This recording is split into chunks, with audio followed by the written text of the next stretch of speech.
Do you think men tend to get addicted to different things than women do?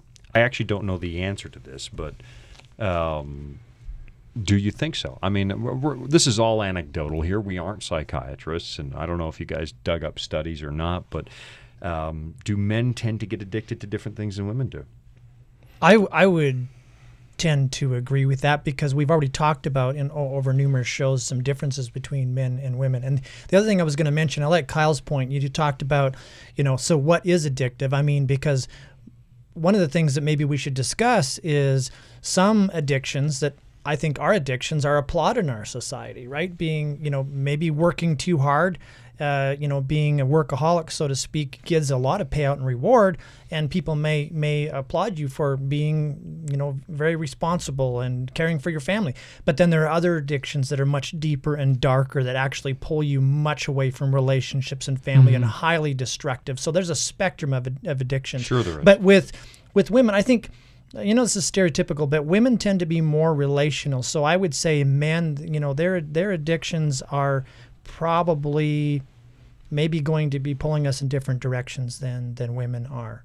I would agree with that. I think for me, it's probably not so much if there's a difference in addiction. In what they're getting addicted in. I would be curious to find out the reasons they're getting addicted. Well, yeah.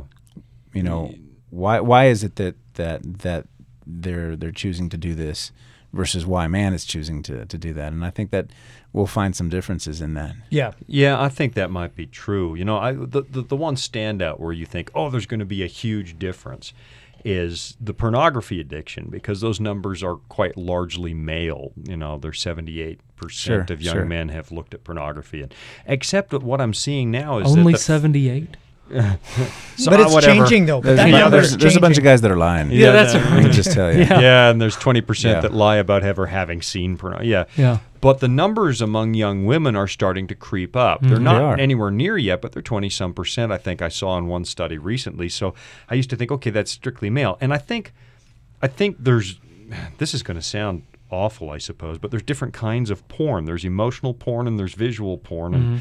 And guys are like visually attracted, and women, do I dare call all the cheap romance novels a female version of porn, because it's both basically relationship porn instead of just physicality? I don't know. In that comparison's definitely been made, and I think it's real.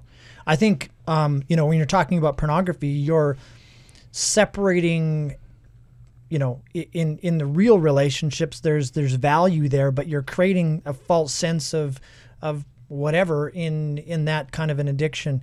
Where was I going with that? You're substituting real relationships with materials and substances, and I think that's another marker of addiction. You're walking away from relationships and connections into something else. And I think as society is getting more and more breakage in relationship, you're seeing more and more of this. Well, in pornography for men, you're not trying to get emotionally attached. No, that's the opposite. There's an end goal to what you're doing. We'll just leave that at that. For a woman, there's an end goal as well, but it's different. This is it does. This seem is different, if you think about the novel concept, this is a relationship. This is emotional. They want to get into the whole the whole element of what's going on and immerse themselves in that environment, where which will take much longer than just a picture that you're watching. Yeah. I think that's the place where it's more obvious. I think there might be a little bit more going on. I think, and again, what I'm about to say, and we'll take a little break and then I'll say it. I think it's anecdotal. I don't have hard scientific evidence. I'm not a psychologist, but I think there might be a quantitative difference, and you guys have kind of said the same thing. We're going to take a little break.